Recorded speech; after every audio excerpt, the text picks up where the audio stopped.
I'm here with Dave at the Rutland Plastics stand. Now, one of the challenges with 3D printing is that some of the products aren't always that strong. Now, this has been 3D printed, is that right, Dave? Yeah, that's correct. It's been 3D printed on our Stratasys 380 CF machine. And you assure me that I cannot break it. Do you mind holding my mic? Yeah, no worries. I'm going to try. Okay. So yeah, it's printed in a nylon 12 with a carbon fibre fill. So it's 35% carbon filled within the material. And due to the orientation of the print, it means the fibres are in the direction that we're trying to break across here.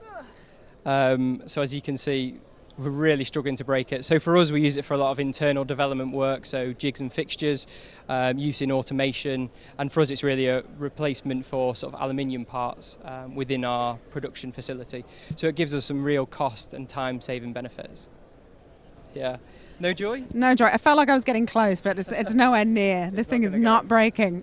So I'm going to give it to you back. I can't do it either.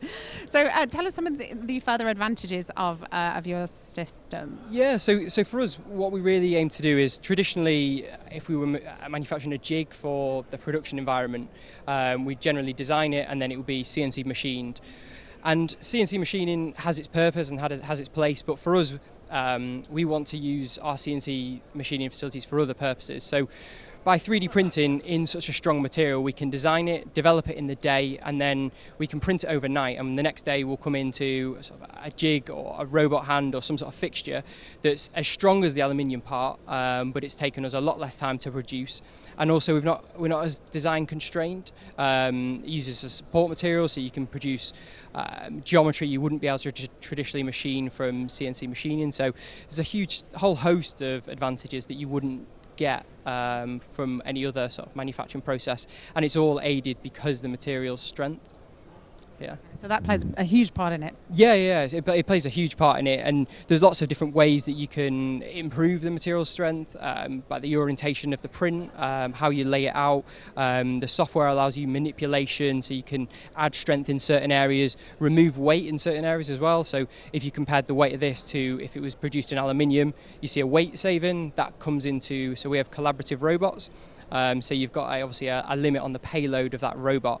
So for example, it might be 12 kilograms, and if your robot hand weighs 11 kilograms, you've only got 1 kilogram there for your part. Whereas with this, we get that weight saving, so you increase your payload capacity really in that perspective.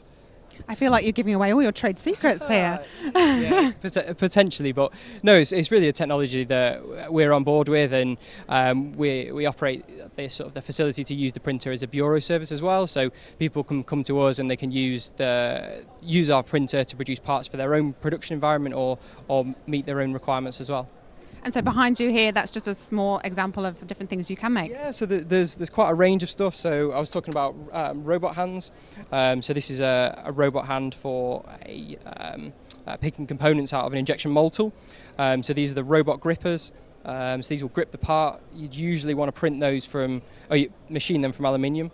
But if the strength of those are really strong, they're not going to snap. All of this as well, there's a lot of complex geometry in here that's all only been made possible because we've 3D printed it. If you were to go and produce that from another manufacturing process, it'd take you a lot longer, and you'd have a lot more constraints. There's also another component up here. So this is a Y-shaped connector piece. So what's actually quite clever about this is it's not solid. If you feel the weight of it, it's actually quite light. The reason why is it's actually inside is hollow. There's a lattice type structure, which means you end up with quite a weight saving because you've not got a solid piece of plastic there. There's only strength where it needs to be. So there's strength in the areas which are taking any load, but then internally there's a lot of sort of air which suits the requirements. So that's built into the software. That's something that we've got manipulation and control over. And so why did you choose the Engineering Design Show to come and showcase all of this? I think for us it's a great opportunity to meet sort of design engineers, people in the industry, and especially this material. It's used by sort of some companies, but for us it allows us to give the exposure of ourselves as our company. Our core business isn't actually anything to do with 3D printing. We're an injection moulder, but our production operation has a requirement for a lot of these kind of jigs and fixtures. So the Engineering Design Show is a great place to come, meet design engineers who will be interested in this technology, interested in injection moulding, interested in what we do, and it's a good place to meet them. There you go, see, it's a great place to be, so come on down if you haven't already. We're here tomorrow as well.